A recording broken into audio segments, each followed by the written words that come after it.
Learn with Hamza याकूब में खुश आमदीद। आज हम एक बहुत ही अहम बल्कि ताकतवर सफर शुरू कर रहे हैं। फ्रेडरिक नीचे के जहन में उतरेंगे।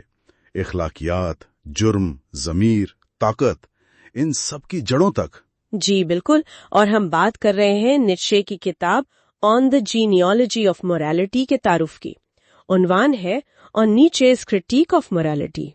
हाँ, ये तारुफ ही अपने आप में बहुत कुछ है। बिल्कुल, नीत्शे ने खुद तो इसे मजाक में या शायद संजीदगी से एक छोटा सा मुतनाज़ा किताबचा कहा था, लेकिन आज ये किताब मगरबी दानिशवराना तारीख की किलीदी तहरीरों में शुमार होती है। ये 1887 में आई थी, ठीक? जी, 1887 में शाया हुई, और कहा जाता है कि ये उनकी पिछली किताब बियॉन्ड गुड एंड ईवल की एक तरह से तकमील भी थी और वजाहत भी। और छोटा कहने के बावजूद ये पढ़ने वाले को मतलब हिलाकर रख देती है। काफी बेचैन करने वाली किताब है। जी हाँ, और नीत्शे खुद इस बात से वाकिफ थे। वो जानते थे कि उनकी बातें चौंकाएंगी। वो तो इंसानियत को बीमार जानवर तक कह देते हैं। क्या ये सिर्फ सदमा पहुंचाने के लिए था या उसके पीछे कोई गहरी मतलब कोई फलसफियाना वजह थी? नहीं, ये सिर्फ चौंकाना नहीं था। असल में नीत्शे जदीदियत पर बहुत गहरी तनकीद कर रहे थे, यानी जदीद साइंस, आर्ट, सियासत और खास तौर पर जो आज का मौजू है, जदीद इखलाकियात। अच्छा। वो समझते थे कि जदीद दौर की रूह में एक तरह की, वो उसे कहते थे, इखलाकी द्रोहगोई है, मॉरलिस्टिक मेंडेशियसनेस। इखलाकी द्रोहगोई, हाँ। यानी इखलाकी जबान का इस्तेमाल लेकिन छुपाने के लिए। बिल्कुल, बज़ाहिर इखलाकी बातें करना, लेकिन असल में अपनी ताकत की ख्वाहिश या शायद अपनी कमजोरियों को छुपाना। तो ये किताब उसी फरेब को बेनकाब करने की कोशिश है। जी हाँ, नीत्शे खुद इसे कहते हैं कि ये अक़दार की अज़-सरे नो तशख़ीस यानी रीवैल्यूएशन ऑफ वैल्यूज के लिए एक माहिर नफ्सियात की 3 इब्तदाई तहकीकात हैं।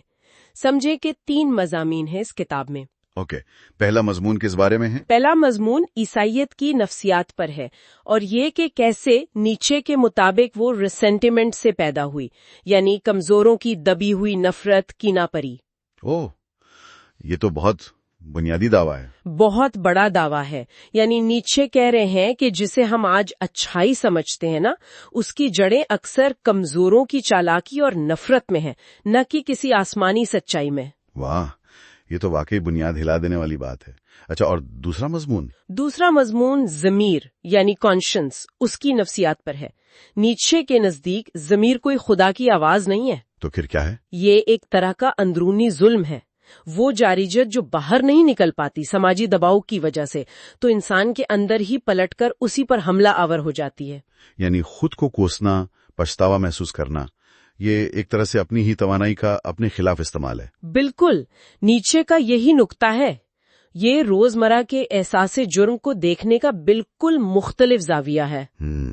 और तीसरा मजमून? तीसरा मजमून सन्यासी नजरियात के मानी पर है, यानी ये जो खुद को तकलीफ देना, दुनिया से अलग हो जाना, पाकीज़गी हासिल करने के लिए, इन नजरियात के पीछे क्या नफ्सियात है, क्या मकासद है।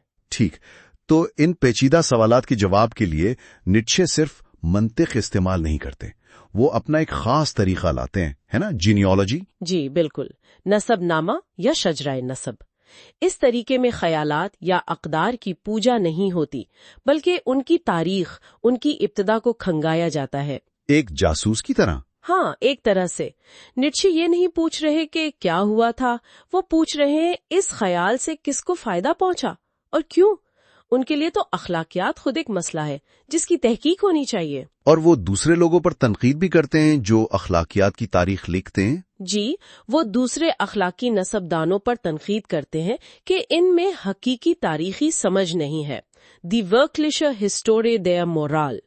वो कहते हैं कि ये लोग मौजूदा अखलाकियात को मुकद्दस मान लेते हैं, उस पर सवाल नहीं उठाते। तो खुलासा ये कि नीत्शे के मुताबिक हमारी जदीद अखलाकियात कोई अबदी सच्चाई नहीं है। नहीं, बिल्कुल नहीं। बल्कि ये तारीख, ताकत की कशमकश और खास तौर पर वो जो आपने कहा रिसेंटमेंट, इसकी पैदावार है। बिल्कुल, और वो हमें दावत देते हैं कि आंखें बंद करके यकीन न करें, सवाल पूछें, ये इक़दार कहाँ से आए, किसके मफाद में है? इन इक़दार से किसको फायदा होता है, ये क्या छुपा रही हैं? ये सवाल पूछना चाहिए। यही उनकी सबसे बड़ी चुनौती है। तो आइए सुनने वालों के साथ मिलकर इस जुर्रतमंदाना, शायद थोड़ा बेचैन करने वाली, लेकिन गहरी जरूरी खोज का आगाज करते हैं कि हम वो कैसे बने जो आज हैं, और जिसे हम अच्छा कहते हैं वो असल में क्या है। On the genealogy of morality के इस तारुफी हिस्से में हमारे साथ शामिल होने का शुक्रिया।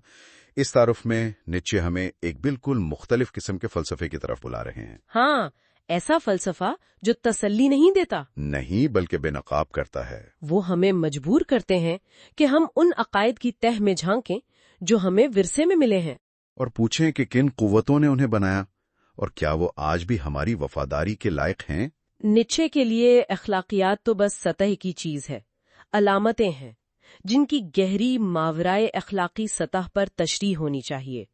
खैर शर से मावरा जाकर देखना चाहिए। सही।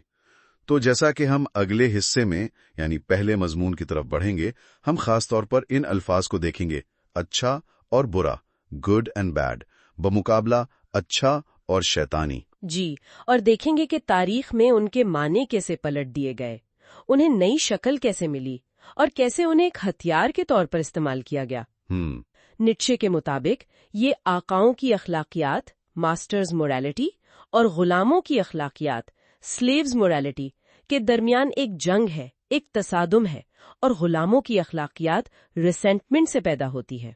तो लर्न विद हमजा याकूब पर हमारे साथ रहिएगा, जहां हम अखलाकियात की इन तहों को खोलना जारी रखेंगे और देखेंगे कि हमारे अकायद के नीचे असल में क्या छुपा है। तो आज हमारे पास नीचे की एक बहुत अहम किताब अखलाकियात के नसब नामे पर का दीबाचा है। जी हाँ।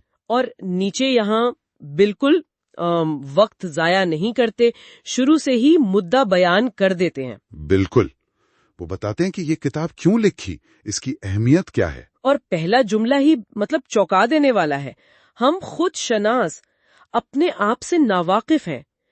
इसका क्या मतलब हुआ? जी, ये एक आप कह लें धमाका खेज आगाज है।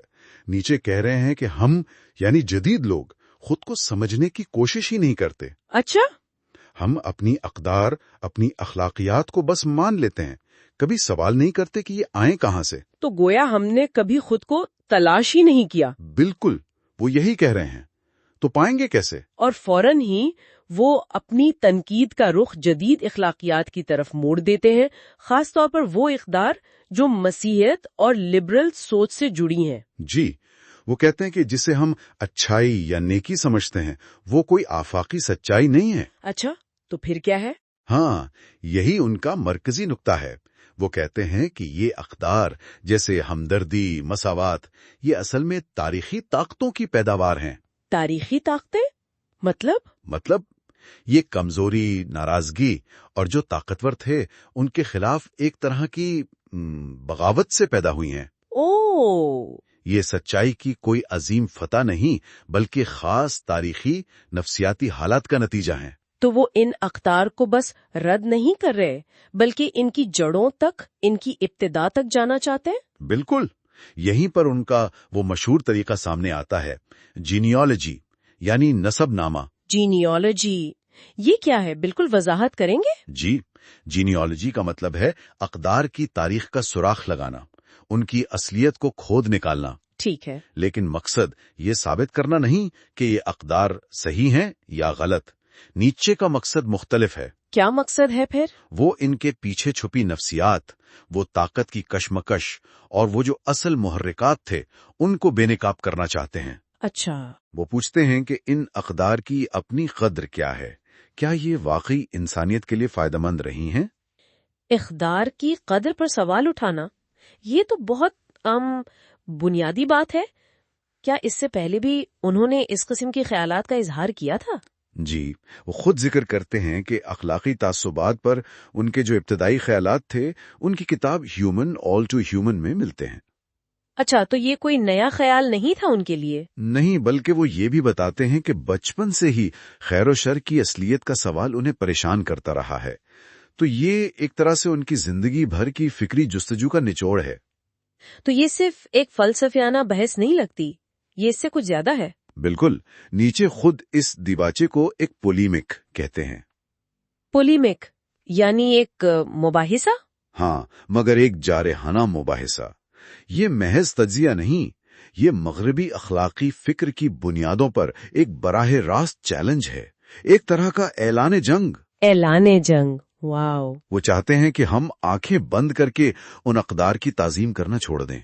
यानी वो कह रहे हैं कि बस बहुत हो गई अंधी तकलीद, अब सवाल उठाने का वक्त है। जी, और सिर्फ सवाल नहीं, बल्कि इन इक़दार का तज्जिया करने का, उनकी कदर को परखने का वक्त है। तो वो समझते हैं कि ये इक़दार नुकसानदेह हो सकती हैं। उनका ख्याल है कि जदीद इखलाकियात, खास तौर पर हमदर्दी पर जोर देने वाली इखलाकियात, वो जिंदगी की जो तवानाई है, जो वाइटैलिटी है, उसे दबाने वाली कुव्वत बन गई है। अच्छा, जो इक़दार कभी शायद ताकत की खिदमत करती थीं, वो अब उनके नजदीक कमजोरी और औसत दर्जे की जहनियत को तहफ़्फ़ुज़ देती हैं। वो हमदर्दी को भी तनकीद का निशाना बनाते हैं। शदीद तनकीद का, वो उसे एक बीमारी तक कहते हैं, थकन की अलामत। ये तो बहुत सख्त अल्फाज है, यानी हमारी अच्छाई ही हमें कमजोर बना रही है इनके मुताबिक। उनके नजदीक हाँ, और वो कहते हैं कि जब तक हम ये नहीं समझते कि ये इक़दार कैसे वजूद में आई, इनकी तारीख क्या है, हम अनजाने में इनके कैदी बने रहेंगे। तो समझना जरूरी है। इसीलिए इनका मुतालबा है कि इखलाकी अक़दार पर तनकीद की जरूरत है, उन अक़दार की कद्र को खुद परखा जाना चाहिए। तो ये दिबाचा पूरी किताब के लिए एक तरह का स्टेज तैयार कर रहा है। ये कोई आरामदेह तसल्ली देने वाला फलसफा नहीं लगता। बिल्कुल नहीं, ये फलसफा तस्कीन के लिए है ही नहीं, ये कॉन्फ्रंटेशन के लिए है, टकराव और सामना करने के लिए। सामना किस चीज से? अपने आप से, अपनी अक़दार से। नीत्शे हमें वो सवाल पूछने पर मजबूर करते हैं जो हमें बेचैन करते हैं। मसलन वो पूछते हैं, क्या हो अगर जिसे हम अच्छा आदमी समझते हैं, उसी में ज़वाल, कमजोरी और जिंदगी से इनकार का रुझान छुपा हो। ओह, ये तो वाकई सोचने पर मजबूर करने वाली बात है। जी। तो इस दिबाचे के बाद पहले मकाले में नीत्शे इस कॉन्फ्रंटेशन का आगाज कहाँ से करेंगे? क्या पहला कदम होगा? वो एक बज़ाहिर बहुत सादा मगर असल में इंतहाई बुनियाद परस्त सवाल से शुरू करेंगे। तारीखी तौर पर खैर या अच्छाई का असल मतलब क्या था? अच्छा, जब ताकतवर तबके उसे इस्तेमाल करते थे तो उसका क्या मतलब था, और फिर जब कमजोरों में इसे अपनाया तो उसका मतलब कैसे बदल गया? तो सफर यहाँ से शुरू होता है। ये नसबनामा वाकई दिलचस्प होने वाला है। जी बिल्कुल, हमारे साथ रहिएगा जब ये नसबनामा शुरू होगा। आज हम एक ऐसे ख्याल पर बात कर रहे हैं जो हमारी सोच की बुनियादों में शामिल है। मतलब ये कि अच्छाई और बुराई जैसी चीजें हमेशा से थीं, वाज़ेह थीं, पत्थर पर लिखी हुई। लेकिन क्या वाकई ऐसा है, या ये सिर्फ एक कहानी है जो वक्त के साथ बन गई है? ये बहुत गहरा सवाल है, और आज हम फ्रेडरिक नीत्शे के मशहूर काम इखलाकियात का शजरा नसब के पहले मजमून को देख रहे हैं। नीत्शे बिल्कुल इसी ख्याल पर सवाल उठाते हैं। अच्छा, वो पूछते हैं, अगर ये अच्छा और बुरा हमेशा से नहीं थे तो फिर ये आए कहाँ से, इनकी जड़ें कहाँ हैं? और नीत्शे ने, जहां तक मुझे याद है, शुरुआत उन अंग्रेज माहिरीन नफ्सियात पर तनकीद से की थी जो कहते थे कि अच्छा वो है जो मुफीद हो, यूटिलिटी। बिल्कुल, या जो आदत बन जाए। नीत्शे ने कहा कि ये वजाहत तारीखी तौर पर भी कमजोर है और क्या कहते हैं नफ्सियाती तौर पर भी बहुत सतही है। यानी ये काफी नहीं था उनके लिए। जी नहीं, वो तारीख में ज्यादा गहराई में गए और वहां उन्हें दो बिल्कुल मुख्तलिफ बल्कि एक दूसरे की जिद इखलाकी निजाम मिले। दो निजाम? कौन से? पहला है अशराफिया या अमीराना अखलाकियात, नोबल मोरालिटी। इसमें अच्छा का मतलब था ताकतवर, सेहतमंद, खूबसूरत, ऊंचे इरादे वाला। अच्छा, ये वो तबका था जो ताकतवर था, उन्होंने खुद को देखा, अपनी खूबियों को देखा और कहा ये अच्छा है। उन्होंने खुद ही तय कर लिया कि वो अच्छे हैं। एक तरह से जी, नीत्शे इसे पैथोस ऑफ डिस्टेंस कहते हैं, फासले का जज्बा। ये सिर्फ तकब्बुर नहीं था, ये वो नफ्सियाती दूरी थी जो उन्हें आम लोगों से अलग करती थी। इसी बुनियाद पर उन्होंने अपनी इक़दार बनाई। और बुरा क्या था फिर उनके नजदीक? बुरा बस वो था जो उन जैसा नहीं था, आम, कमजोर, नीचे। इसमें कोई अखलाकी फैसला नहीं था, बस एक फर्क था, हम अच्छे हैं, वो बस बुरे हैं यानी कमतर हैं। तो اچھا یعنی طاقت کی تصدیق اور برا صرف اس طاقت کا نہ ہونا، سمجھ میں آ رہا ہے۔ تو پھر وہ جو دوسرا نظام ہے غلامانہ اخلاقیات، وہ کیسے آیا؟ ہاں، وہ بالکل الٹ ہے۔ وہ کمزوروں، دبے ہوئے لوگوں، محکوموں کے رد عمل سے پیدا ہوا، رسپانس سے۔ اچھا، یہاں قدریں پوری طرح پلٹ گئیں۔ جو چیزیں امیرانہ اخلاقیات میں اچھی تھیں، طاقت، فخر، صحت، وہ اب برائی قرار پائیں۔ اوہ، تو اچھائی کیا بنی؟ اچھائی بن گئی عاجزی، فرمانبرداری، رحم دلی، صبر، خود کو دبانا، یعنی وہ ساری چیزیں جو کمزوروں کو مشکل حالات میں زندہ رہنے میں مدد دیتی ہیں۔ اور یہیں پہ نیچے کا وہ مشہور تصور آتا ہے، ریسینٹمنٹ، وہ اندر کی کڑھن یا کینہ۔ بالکل، ریسینٹمنٹ۔ اور نیچے کا کمال یہ ہے کہ وہ دکھاتے ہیں کہ یہ صرف ایک منفی جذبہ نہیں ہے، یہ تخلیقی ہو جاتا ہے، کریٹو۔ تخلیقی؟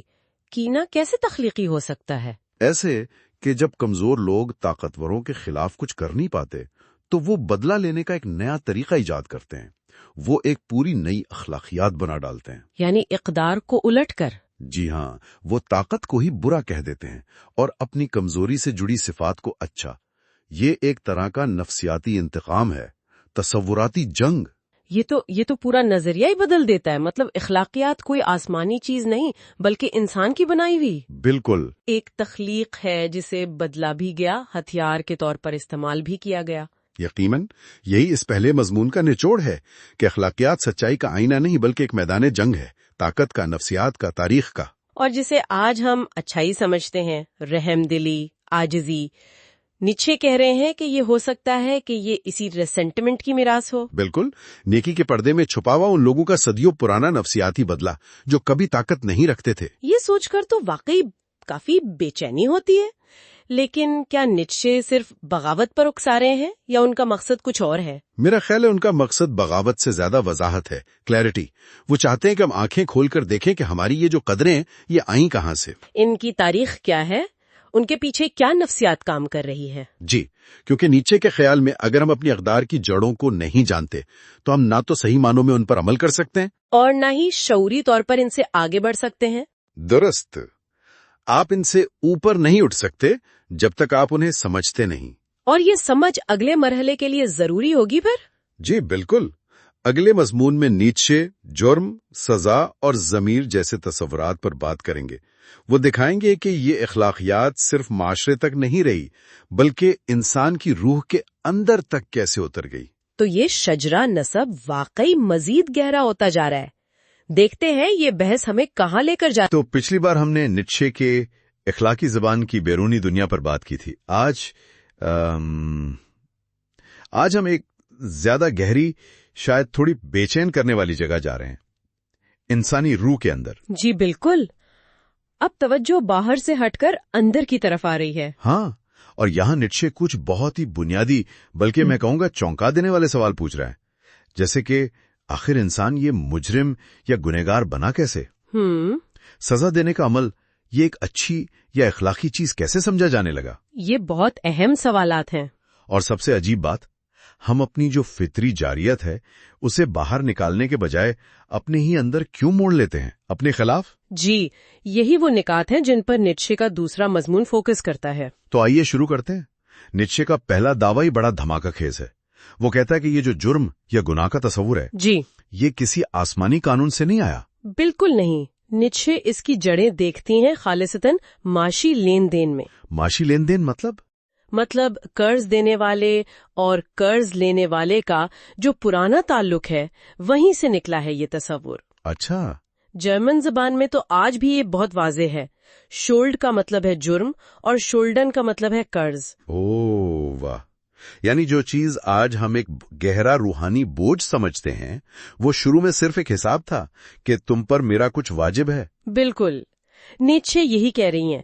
یہ ایک مادی، ایک معاشی خیال تھا جو وقت کے ساتھ آہستہ آہستہ سماجی اور نفسیاتی دباؤ کے تحت ایک اندرونی، ایک روحانی بوجھ بن گیا، ایک گناہ کا احساس۔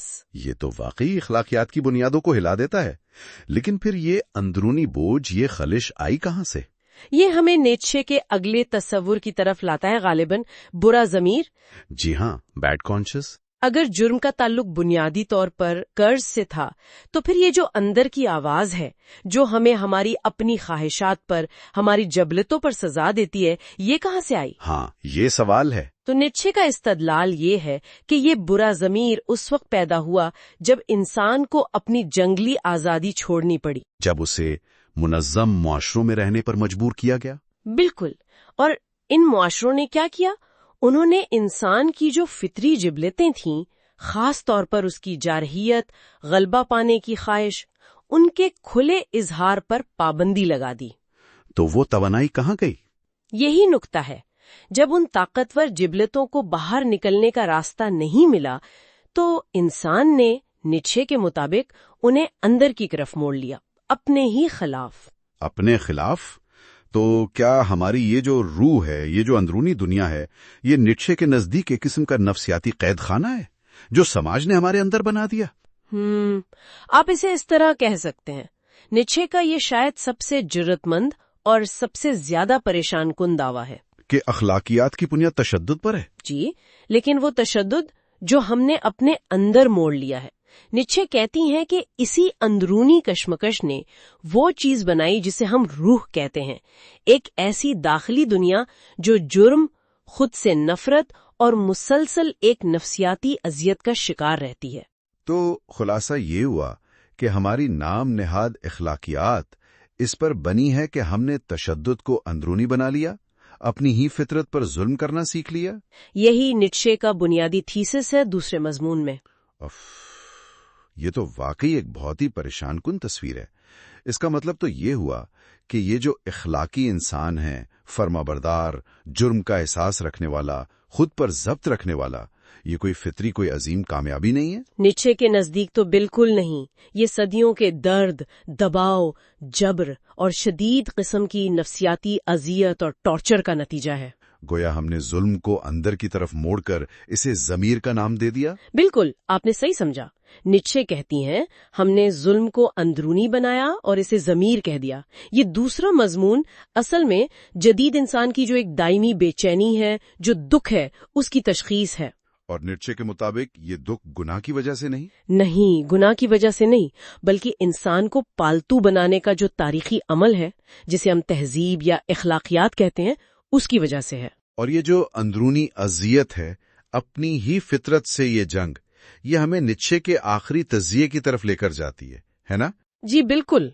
अगर इंसान ने खुद को इस तरह अजियत देना सीख लिया है, तो फिर ये सवाल पैदा होता है कि हम इन नजरियात की इतनी कदर क्यों करते हैं जो दुख पर, नफ्सकशी पर, दुनिया से इनकार पर जोर देते हैं, यानी जाहिदाना नजरियात। बिल्कुल, उनका क्या मतलब है? हम मसाइब, इनकार और रूहानी पाकीज़गी की इबादत क्यों करते हैं? तो ये वो सवालात होंगे जिन पर नीत्शे अपने तीसरे और आखिरी मजमून में बात करेगा। जी हाँ, हम उसकी नस्ल परस्ती यानी इन अक़दार की तारीखी जड़ों की छानबीन के आखिरी और शायद सबसे ज्यादा बेचैन करने वाले मरहले में दाखिल होंगे। तो अगली बार हम देखेंगे कि नीत्शे इन बज़ाहिर जिंदगी से इनकार करने वाली अक़दार की असलियत कहाँ और कैसे तलाश करता है। बिल्कुल, ये एक और दिलचस्प गुफ्तगू होगी। नीत्शे अपनी किताब अखलाकियात के नसबनामे पर उसके आखिरी मजमून में अखलाकी फलसफे का एक बहुत गहरा बल्कि परेशान कुन सवाल उठाते हैं। जी बिल्कुल, वो पूछते हैं कि आखिर ये जाहिदाना नजरियात यानी एस्थेटिक आइडियल्स, इनका मतलब क्या है? हाँ, मतलब इंसान और खास तौर पर फलसफी, पादरी, यहाँ तक कि आर्टिस्ट भी, जी, वो तकलीफ, नफ्सकशी, गुर्बत, दर्द, इन चीजों की इतनी तारीफ क्यों करते हैं? बिल्कुल, ये एक बुनियादी सवाल है जो पूरी मगरबी फिक्र में गूंजता है। आखिर क्यों इन चीजों को इतनी अजमत दी जाती है? तो नीत्शे इसकी क्या वजह बताते हैं? क्या ये कोई सच्चाई या नेकी की अलामत है? नहीं, नीत्शे का जाविया बिल्कुल मुख्तलिफ है। वो कहती हैं कि ये नजरियात सच्चाई या नेकी की वजह से नहीं आए। अच्छा, बल्कि ये एक तरह से निमटने के तरीके हैं। निमटने के तरीके? किस चीज से निमटने के? एक ऐसी दुनिया से जो अपना मतलब खो चुकी हो, यानी जब इंसान वजूद की अफरा तफरी, उसकी बेमानवियत को बर्दाश्त नहीं कर पाता है। यानी ये एक किस्म का नफ्सियाती बचाव है, وجودی کرب سے فرار کا ایک راستہ؟ بالکل ایسا ہی. یہ نظریات زندگی کو مقصد کا ایک احساس تو دیتے ہیں، مگر نیٹشے کے نزدیک یہ احساس جھوٹا ہے. جھوٹا احساس؟ جی، کیونکہ یہ اکثر ترک دنیا، احساس جرم اور یہاں تک کہ خود زندگی سے نفرت پر مبنی ہوتا ہے. جیسے وہ شوپن ہاور کی مثال دیتے ہیں. ہاں بالکل. شوپن ہاور جو جمالیاتی غور و فکر میں جنسی دلچسپی سے فرار ڈھونڈتا تھا، یہ اپنی ہی جبلتوں کے خلاف جانے کی کوشش ہے. یہ تو بڑی گہری بات ہے کہ اخلاقیات اس طرح ہماری روحوں میں بس گئی ہے. اور یہ نقطہ بھی بڑا دلچسپ ہے کہ طاقت کی خواہش، ول ٹو پاور، وہ بھی عاجزی اور تقدس کا روپ لے سکتی ہے. یہ کیسے؟ دیکھیں نا، نیٹشے کے مطابق کمزوروں میں طاقت کی یہ خواہش اپنا رخ بدل لیتی ہے. اچھا. چونکہ وہ براہ راست دنیا پر غلبہ نہیں پا سکتے، تو یہ خواہش خود پر قابو پانے، نفس کشی کرنے، دنیاوی چیزوں سے انکار کرنے کی شکل اختیار کر لیتی ہے. حتیٰ کہ فلسفی بھی جو خود کو بڑا آزاد سمجھتے ہیں، وہ بھی اکثر اسی زاہدیت کو اعلیٰ دانشوری کے لیے بہترین ماحول سمجھتے ہیں. اور اس نظریے کا جو سب سے بڑا نمائندہ ہے، یعنی زاہد پادری، اس کا کیا کردار ہے؟ زاہد پادری تو اس نظریے کا مجسم نمونہ ہے. وہ زندگی کی قدر کو ایک بالکل مختلف ماورائی وجود کے پیمانے پر ناپتا ہے، ایک ایسا پیمانہ جو موجودہ حقیقی زندگی کی نفی کرتا ہے. گویا کہ یہ زندگی غلط ہے اور اسے رد کر کے ہی ٹھیک کیا جا سکتا ہے. بالکل. وہ ایک طرح سے بیمار ریوڑ کا چرواہا بن جاتا ہے. بیمار ریوڑ؟ اس سے کیا مراد ہے؟ اس سے مراد وہ لوگ ہیں جو زندگی کے دکھوں سے نبردآزما ہیں، کمزور ہیں، مایوس ہیں. پادری ان دکھ سہنے والوں کو زندگی سے کسی نہ کسی طرح جوڑے رکھنے کے لیے ان کی ناراضگی یعنی ریسنٹمنٹ کا رخ بدل دیتا ہے. ریسنٹمنٹ یعنی وہ گہری بے بسی والی رنجش؟ جی، جو کمزور محسوس کرتا ہے طاقتور کے خلاف یا خود زندگی کے خلاف. پادری اس کا رخ بدل دیتا ہے. وہ کیسے؟ وہ انسان کی اس جبلت کا فائدہ اٹھاتا ہے کہ تکلیف کی کوئی وجہ ہونی چاہیے. ہاں یہ تو ہے. تو وہ تکلیف کا الزام باہر کی دنیا یا دوسروں پر ڈالنے کے بجائے خود تکلیف اٹھانے والے پر ڈال دیتا ہے. تم گناہگار ہو. اچھا، یہیں سے گناہ کا تصور آتا ہے. جی ہاں، یہ ایک نفسیاتی چال ہے جو وقتی طور پر تو شاید سکون دے کہ چلو تکلیف کی کوئی وجہ مل گئی، لیکن یہ دراصل انسان کو اپنی ہی ذات کا دشمن بنا دیتی ہے اور مسئلے کو آپ کہہ رہے ہیں مزید گہرا کر دیتی ہے. یہاں تو ایک عجیب تضاد نظر آ رہا ہے جس کی طرف نیچے اشارہ کر رہے ہیں. جی، کہ جتنا زیادہ ہم ان زاہدانہ نظریات کے ذریعے دکھ سے بچنے کی کوشش کرتے ہیں، اتنا ہی زیادہ ہم خود دکھ سے اور اس کی ایک خاص تشریح سے جڑتے چلے جاتے ہیں. بالکل یہی نقطہ ہے. زاہدیت چاہے وہ مذہبی ہو یا سیکولر بھی. جی ہاں، سیکولر بھی. وہ ایک بے معنی دنیا میں معنی کا فریب تو دیتی ہے. لیکن نیچے ہمیں خبردار کرتے ہیں یہ صرف ایک علامت ہے، بیماری کا علاج نہیں. نہیں، یہ طاقت نہیں بلکہ زوال کی نشانی ہے. اور یہ بات بڑی حیران کن ہے کہ آپ نے سیکولر شکل کا ذکر کیا. نیٹشے اسے مذہب سے باہر کیسے دیکھتے ہیں؟ ہاں، اور یہ نیٹشے کے تجزیے کا ایک آپ کہہ لیں چونکا دینے والا پہلو ہے. وہ دلیل دیتی ہیں کہ جدید سائنس بھی اپنی تمام تر معروضیت اور حقیقت پسندی کے دعووں کے باوجود اسی زاہدانہ نظریے کی ایک لطیف شکل ہے. وہ کیسے؟ سائنس کا سچائی پر غیر متزلزل مطلق ایمان، چاہے اس کی کوئی بھی قیمت ادا کرنی پڑے. یہ بھی تو ایک طرح کی نفس کشی ہے، ایک تجریدی آئیڈیل کی پرستش ہے. یہ بھی زندگی کی پیچیدگیوں پر ایک سادہ مطلق سچ مسلط کرنے کی کوشش ہے. تو مطلب یہ تیسرا مقالہ صرف پادریوں یا فلسفوں کے بارے میں نہیں ہے؟ نہیں، بالکل نہیں. بلکہ یہ تو جدید انسان کے بارے میں ایک گہرا تبصرہ ہے کہ وہ اپنی جبلتوں کے خلاف ہو کر اس وجودی خالی پن سے کیسے نمٹ رہا ہے. بالکل. نیچے کے نزدیک دکھ بذات خود اتنا بڑا مسئلہ نہیں جتنا دکھ کی بے معنویت کا احساس ہے. صحیح. یہ سوال کہ میں کیوں دکھ اٹھا رہا ہوں یہ ناقابل برداشت ہے. زاہدانہ نظریے نے اس سوال کا ایک جواب دے دیا، تم گناہگار ہو. اس نے دکھ کو مانا دے دیا. جی، بھلے وہ منفی ہی کیوں نہ ہو. اس نے اس وجودی خلا کو پر تو کیا، لیکن ایک خطرناک قیمت پر. تو کتاب کے اختتام پر نیچے ہمیں کوئی آسان جواب نہیں دیتے؟ نہیں، بالکل نہیں. وہ تو ہمیں ایک چیلنج کے ساتھ چھوڑ جاتے ہیں. کیا ہم ان فریبوں کے بغیر جی سکتے ہیں؟ اور کیا ہم سچائی کی اس غیر متزلزل خواہش پر بھی سوال اٹھا سکتے ہیں جو شاید خود اسی زاہدانہ نظریے کی پیداوار ہو؟ کیا ہم نئی اقدار تخلیق کر سکتے ہیں؟ ایسی اقدار جو زندگی کی نفی کرنے کے بجائے اس کی تصدیق کریں؟ یہی وہ بنیادی سوال ہے جو نیچے آنے والی نسلوں کے لیے چھوڑ جاتی ہیں، ایک ایسی قدر کی تخلیق جو زندگی کو اخلاقیات کے نصب نامے پر کی اس گہری کھوج میں شامل ہونے کا شکریہ۔ یہ وہ کتابیں ہیں جو واقعی ہمیں ہر چیز پر سوال اٹھانے پر مجبور کرتی ہیں۔ اس گفتگو پر اپنے خیالات سے ہمیں ضرور آگاہ کیجیے گا اور عظیم کتابوں کے سفر میں ہمارے ساتھ رہیے گا۔